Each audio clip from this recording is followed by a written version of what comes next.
Hello, good morning everybody. आज हम पढ़ेंगे पार्थेनोकार्पी या अनिषेचक फलन। Some plants are able to form fruits without fertilisation. Now fruit या फल जो बनता है कब बनता है? निषेचन के बाद में बनता है या फर्टिलाइजेशन की क्रिया के बाद में बनता है। लेकिन कुछ प्लांट्स ऐसे भी होते हैं, कुछ पादप ऐसे भी होते हैं जिनके अंदर फल का जो फॉर्मेशन है वो निषेचन की प्रक्रिया के बिना ही हो जाता है। बिना निषेचन के भी फल बन जाता है कुछ प्लांट्स के अंदर। Such fruits are called parthenocarpic and the phenomenon is called parthenocarpy.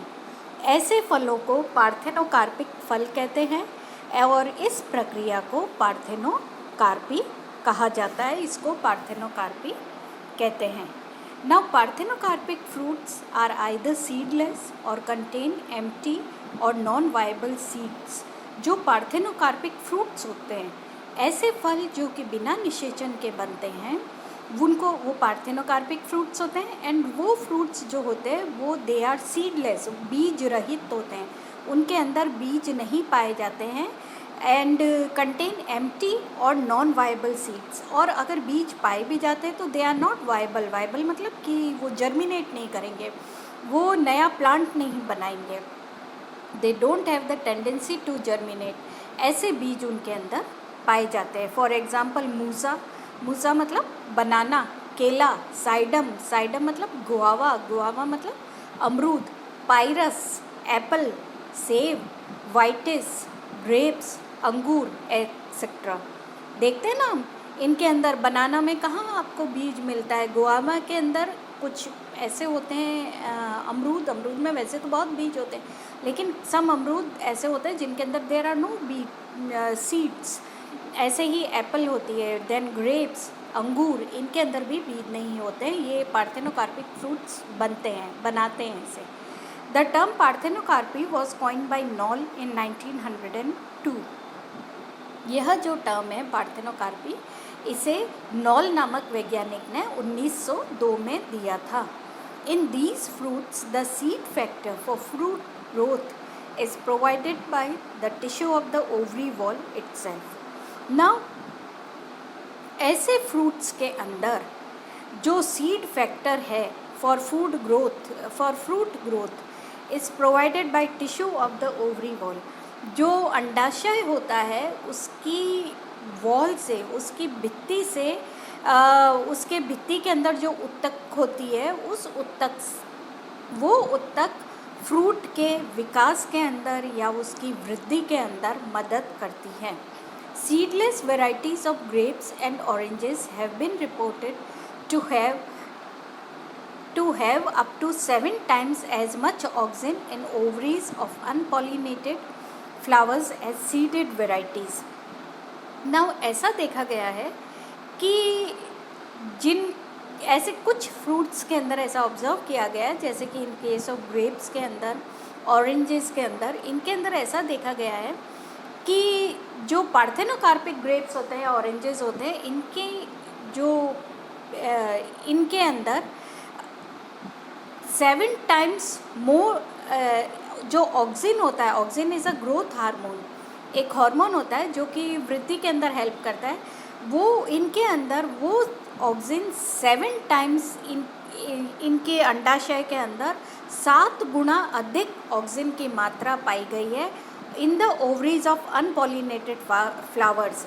अनपॉलिनेटेड मतलब अनिषेध, जिनके अंदर पॉलिनेशन नहीं हुआ, जिनके अंदर परागन नहीं हुआ, ऐसे फूलों के जो अंडाशय होते हैं, उनकी अंडाशय के अंदर 7 गुना ऑक्सिन की मात्रा अधिक पाई जाती है, और वो फिर ओवरीज आगे चल के सीडलेस फ्रूट्स का निर्माण करती है, as compare to those ovaries जो कि आगे चल के सीडेड फ्रूट्स का निर्माण करेगी।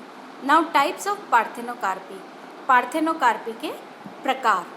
निश has recognise 3 types of parthenocarpy. Nitsch ने 1963 के अंदर 3 तरह की पार्थेनोकार्पी बताई, 3 तरह का अनिषेचक फलन बताया। कौन सा है? सबसे पहला जेनेटिक पार्थेनोकार्पी। जेनेटिक मतलब जीन्स, जीन्स पता है ना, हमारे अंदर जो जीन्स पाई जाती है वो, that genetic parthenocarpy. Several cultivating plants have both seeded as well as seedless fruits. कई कल्टीवेटिंग प्लांट्स होते हैं, कई ऐसे पौधे होते हैं जिनके अंदर सीडेड एज वेल एज, कई ऐसे पौधे जो हम कल्टीवेटिंग मतलब कि जिनको हम उगाते हैं, उन पौधों के अंदर दोनों तरह के फ्रूट्स पाए जाते हैं। सीडेड भी पाए जाते हैं जिनके अंदर बीज होता है वेल डेवलप्ड, और सीडलेस फ्रूट्स भी जिनके अंदर बीज नहीं होता है, वो वाले फ्रूट्स भी पाए जाते हैं। These seedless fruits are formed parthenocarpically due to hybridization और mutation. ऐसे कल्टीवेटेड प्लांट्स के अंदर अगर सीडलेस फ्रूट्स हैं तो ये जो बीज रहित फ्रूट्स होते हैं ये पार्थेनोकार्पी के द्वारा डेवलप होते हैं, और ये पार्थेनोकार्पी की जो प्रक्रिया है वो संकरण के द्वारा या उत्परिवर्तन के द्वारा डेवलप की जाती है, अपनाई जाती है। तो कल्टीवेटेड प्लांट्स के अंदर जो पार्थेनोकार्पिक फ्रूट्स डेवलप होते हैं they are due to parthenocarpy, और वो पार्थेनोकार्पी की प्रक्रिया किसके द्वारा होती है? By hybridisation. किसके द्वारा ब्रॉट अबाउट होती है, किसके द्वारा की जाती है? या तो संकरण के द्वारा या परिवर्तन के द्वारा, म्यूटेशन के द्वारा की जाती है। The famous seedless variety of orange was developed from normal seed bearing variety of citrus through mutation in axillary bud that grew out into branch bearing seedless fruits. इसका एक उदाहरण है कि जो सीडलेस वैरायटी ऑरेंज की develop की गई थी, विकसित की गई थी, वो सीडलेस बीज रहित वैरायटी ऑरेंज की नॉर्मल सीड बियरिंग वैरायटी से ही डेवलप की गई थी उत्परिवर्तन की प्रक्रिया के द्वारा। और ये म्यूटेशन किसके अंदर किया गया था? कक्षकली के अंदर ये म्यूटेशन किया गया था, और ऐसा देखा गया था कि बाद में through mutation in axillary that grew out into branch bearing, और फिर बाद में उस ऑरेंज के अंदर जिसके कक्षकली के अंदर म्यूटेशन किया गया था, नॉर्मल ऑरेंज का पेड़ था उसकी कक्षकली के अंदर म्यूटेशन किया गया, और वो म्यूटेशन होने के बाद में ऐसा देखा गया कि उसी ऑरेंज प्लांट के एक ब्रांच डेवलप हुई जिसके ऊपर सीडलेस फ्रूट्स फॉर्म हुए, सीडलेस फ्रूट्स बने थे। Then second is environmental parthenocarpy. Environmental parthenocarpy मतलब कि प्रकृति के द्वारा कुछ ऐसी प्राकृतिक प्रक्रियाएं होती हैं जिनके द्वारा भी पार्थेनोकार्पी डेवलप की जाती है। तो environmental conditions such as fog, frost, high temperature, freezing interfere with the normal functioning of reproductive organs and bring about parthenocarpy in plants. कुछ प्राकृतिक कंडीशंस, कुछ प्राकृतिक ऐसी कंडीशंस होती हैं जैसे कि फॉग मतलब कोहरा, धुंध, फ्रॉस्ट मतलब बिल्कुल लो टेम्परेचर, एकदम जब हल्की सी बर्फ़ की परत जम जाती है प्लांट्स के ऊपर या पानी के ऊपर, वो फ्रॉस्ट। हाई टेम्परेचर बहुत ज़्यादा अधिक तापमान, फ्रीजिंग मतलब बिल्कुल जमाव बिंदु पर फ्रीज हो जाना, जम जाना। ये कुछ ऐसी एनवायरमेंटल फैक्टर्स होते हैं जो कि जो रिप्रोडक्टिव ऑर्गन्स होते हैं, जो जननांग होते हैं, उनकी नॉर्मल फंक्शनिंग के साथ में इंटरफियर कर देते हैं। मतलब उनकी नॉर्मल फंक्शनिंग को, जो उनकी सामान्य प्रक्रिया होती है उसको इंटरफियर कर देते हैं, उसमें अवरोध पैदा कर देते हैं एंड ब्रिंग अबाउट पार्थेनोकार्पी। और उसके कारण क्या होता है कि प्लांट्स के अंदर पार्थेनोकार्पी हो जाती है, प्लांट्स के अंदर सीडलेस फ्रूट्स का डेवलपमेंट हो जाता है। For example, heavy fog in month of June helps in formation of seedless fruits in olives। ये ऑब्जर्व किया था कैंपबेल ने 1935 में। कैंपबेल ने 1935 में ये बताया कि हैवी फॉग मतलब बहुत ज़्यादा धुंध अगर जून के महीने में होती है तो उसके कारण क्या होता है, ऑलिव्स के अंदर सीडलेस फ्रूट्स का फॉर्मेशन हो जाता है। Then parthenocarpic fruits in capsicum by keeping the plant at relatively low temperature 6 degrees to 10 degree centigrade. ये ऑब्जर्व किया था कॉकरेन ने इन 1936 के अंदर। कॉकरेन ने 1936 के अंदर ये बताया कि कैप्सिकम मतलब मिर्ची के प्लांट को अगर हम बहुत ही लो टेम्परेचर 6 डिग्री centigrade to 10 degree centigrade temperature तक ले जाते हैं उसके नेचुरल प्लांट्स को, तो क्या होता है, हमें जो मिर्ची डेवलप होती है हो सकता है उसके अंदर, उन मिर्चियों के अंदर बीज का फॉर्मेशन नहीं होता है। Then in pears by placing flowers to freezing temperature for 3 to 19 hours Lewis observe. Then pears के अंदर भी क्या होता है, अगर हम फ्लावर्स को फ्रीजिंग टेम्परेचर पर रखते हैं 3 से 19 घंटों तक, तो उनके अंदर भी जो फ्रूट का फॉर्मेशन होता है वो फिर पार्थेनोकार्पिक फ्रूट्स डेवलप हो जाते हैं। And it was observed by Lavell in 1942। Then third is chemically induced parthenocarpy. Chemically induced parthenocarpy का मतलब कि कुछ रसायनों के द्वारा पार्थेनोकार्पी प्लांट्स के अंदर इंड्यूस की जाती है। थीमेन in 1934 gave the idea that pollen grains have auxin and other growth regulatory substances that have stimulatory effect on female sex organs।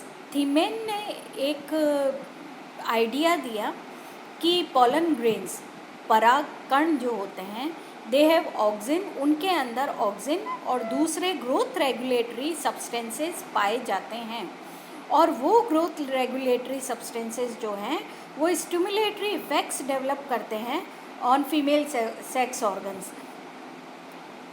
Artificial application of उन ग्रोथ रेगुलेटर्स के कारण ही जो मादा जननांग होते हैं उनके अंदर कुछ ऐसी उत्तेजक इफेक्ट्स डेवलप होते हैं, उत्तेजना डेवलप होती है उनके अंदर, जिसके द्वारा फर्टिलाइजेशन होता है, निषेचन की प्रक्रिया होती है।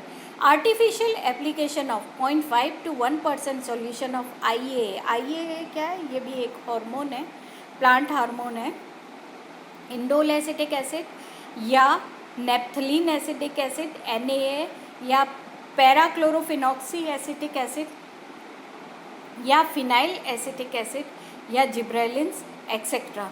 इनके द्वारा अगर हम इनको प्लांट्स के अंदर इंड्यूस करें इन हॉर्मोन्स को, और केमिकली फ्रॉम आउटसाइड आर्टिफिशियली हम इनको प्लांट के अंदर हम इनको इंड्यूस करते हैं 0.5 to 1% सॉल्यूशन, इनकी अगर हम प्लांट के अंदर इंड्यूस करते हैं, डालते हैं, तो पार्थेनोकार्पी हो जाती है। फ्रूट्स के अंदर पार्थेनोकार्पिक फल हमें प्राप्त हो सकते हैं, प्लांट के अंदर पार्थेनोकार्पी डेवलप हो जाती है। Now significance of parthenocarpy, parthenocarpy का महत्व। Parthenocarpic fruits have an increase proportion of edible part than in normal fruits. जो नेचुरल बीज नहीं होंगे तो जो पार्थेनोकार्पिक फल होते हैं इनके अंदर जो खाने का पार्ट होता है वो ज़्यादा होता है as compare to normal fruits के कंपैरिजन में। सेकंड इम्पॉर्टेंट थिंग क्या है, in horticulture seedless fruits are suitable either as consumption और in preparation of jams and then seedless fruits होते हैं तो वो उनका कंजम्पशन भी काफ़ी आसान होता है। हॉर्टिकल्चर के अंदर, हॉर्टिकल्चर में हम क्या करते हैं, what is horticulture? Horticulture is, इसके अंदर हम फ्रूट्स का डेवलपमेंट करते हैं, फ्रूट्स के डिफरेंट यूजेस होते हैं, तो जैसे जैम्स बनाना, जूसेस बनाना। तो अगर कोई सीडलेस फ्रूट है तो इनका जैम बनाना, जूस बनाना या फ्रूट का कोई और दूसरा उपयोग हमें करना हो तो हम वो आसानी से कर सकते हैं। तो इस तरह से पार्थेनोकार्पी की जो प्रक्रिया है वो काफ़ी महत्वपूर्ण है, लेकिन कभी कभी इसके डिसएडवांटेज भी है, क्योंकि सीडलेस फ्रूट फॉर्म हो रहा है, तो सीडलेस फ्रूट फॉर्म हो रहा है तो क्या होएगा, न्यू प्लांट का फॉर्मेशन थोड़ा डिफ़िकल्ट होएगा। तो इसके कई डिसएडवांटेजेस भी है पार्थेनोकार्पी के, लेकिन इसके एडवांटेजेस भी हैं। ठीक है, ओके।